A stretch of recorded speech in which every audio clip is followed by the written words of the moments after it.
What is happening, guys? I am so excited to share this next video with you. How do you get started with a dropshipping business? And I'm gonna be real with you guys. Like, the past couple days, I've been watching YouTube videos nonstop. I've probably watched like 4.5 hours yesterday and then another 3 hours today. Real numbers. I've just been going crazy, probably like you're doing right now, watching YouTube videos, trying to figure out how do I get started with a dropshipping business. I've seen people on YouTube doing it, I've seen my friends doing it, and I want to start doing it. So my only goal with this video is to get all of that knowledge that I just got watching all those YouTube videos and try to narrow it down into 5 steps for you guys. I'm not gonna lie, there was a lot of really valuable stuff in all these videos by different people that I've liked. There's this girl in Brazil. There is I think her name is Wholesale Ted. She has great videos. There's a couple people named Sebastian. They have great videos. There's a guy named Dan. He has some really good stuff. So shout out to all you guys because I've learned a ton from you. So I want to narrow it down though to 5 basic steps. These 5 steps are what you need, taking the best parts of everything I've just watched over the past couple of days, and I'm sharing it with you guys so that you guys can get started. So let's get right into it. Okay, so 5 things you need to start dropshipping.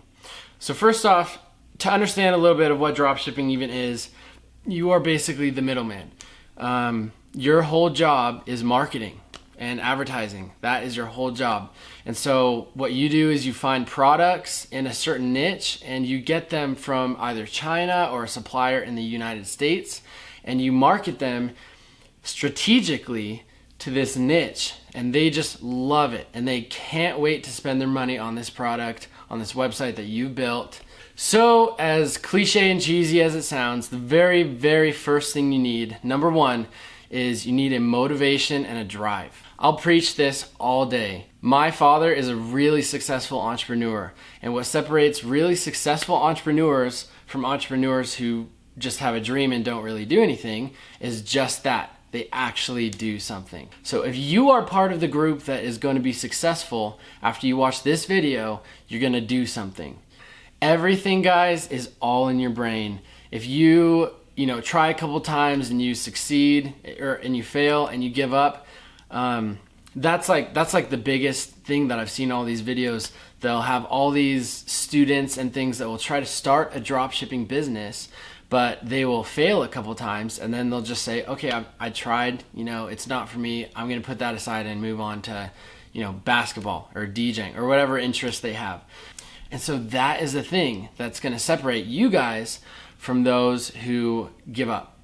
You keep trying, no matter how many times you fail. It's a cheap enough business to start that you can try over and over again. And you will find success. You've just got to find a winning niche product. So number 2, the thing that you need to start is money.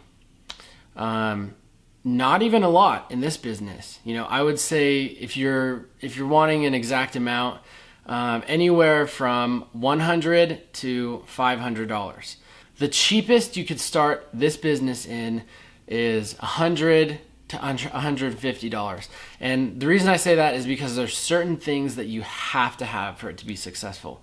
One of them I'll touch on later, and that's a website. But another thing is you need some of these apps that go with the website. A lot of people talk about it, and these apps, what they do is they automate and they help your website grow.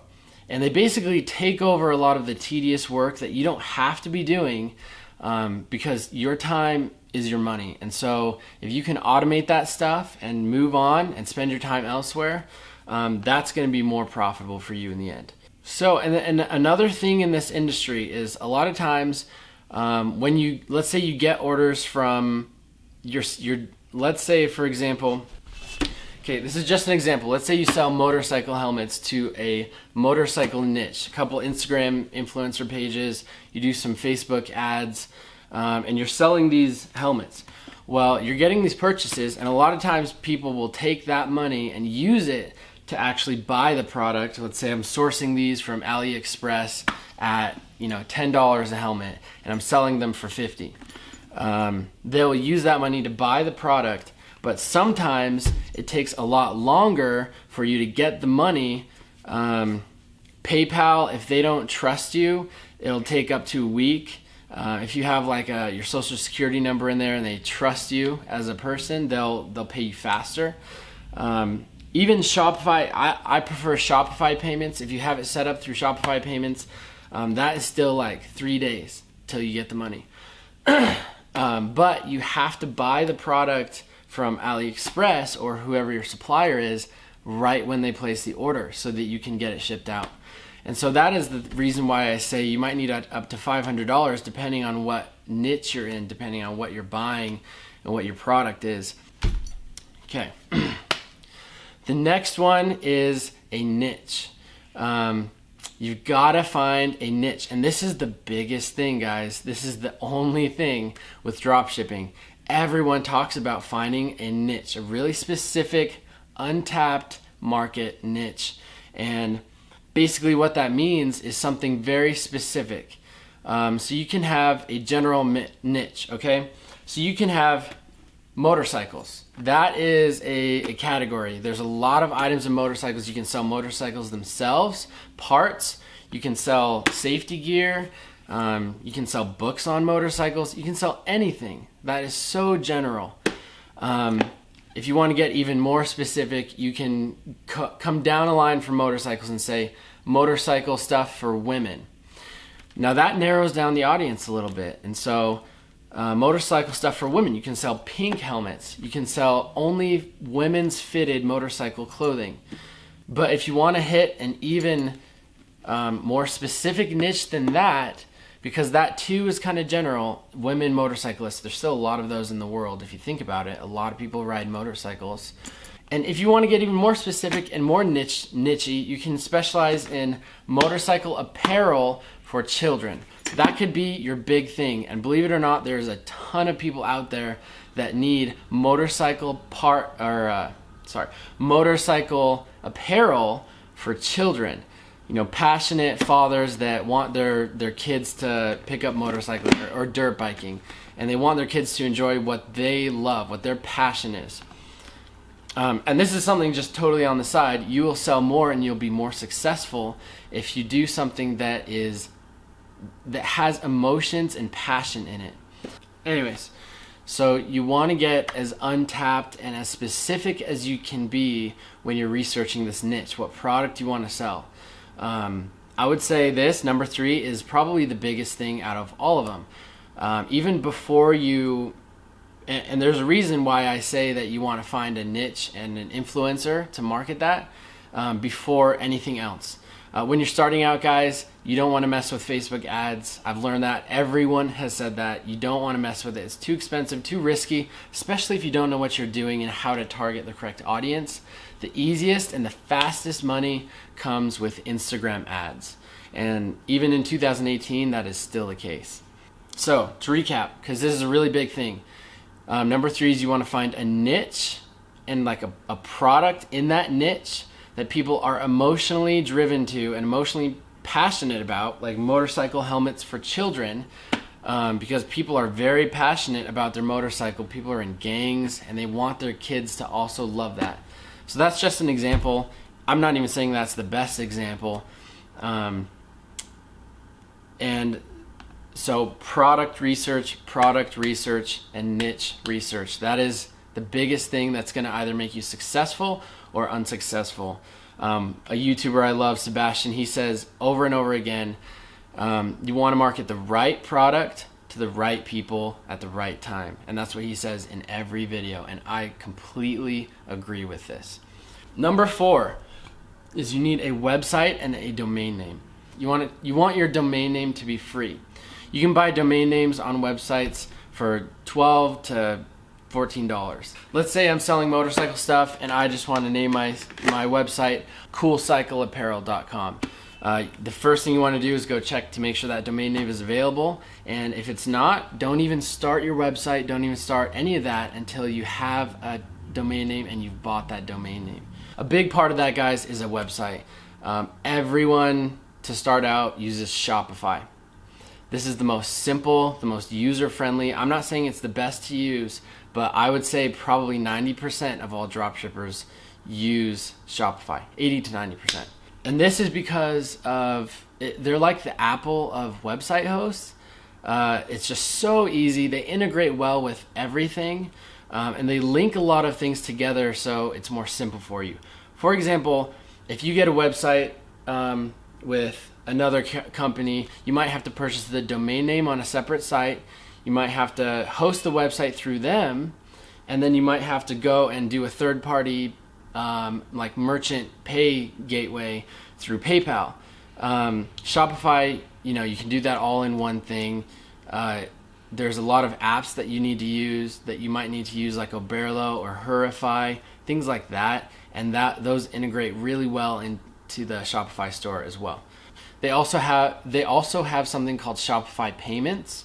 This is Shopify's almost like PayPal system, and it's just fully integrated into Shopify, and people can go to their cart and check out through Shopify Payments, and it can actually be quicker than PayPal.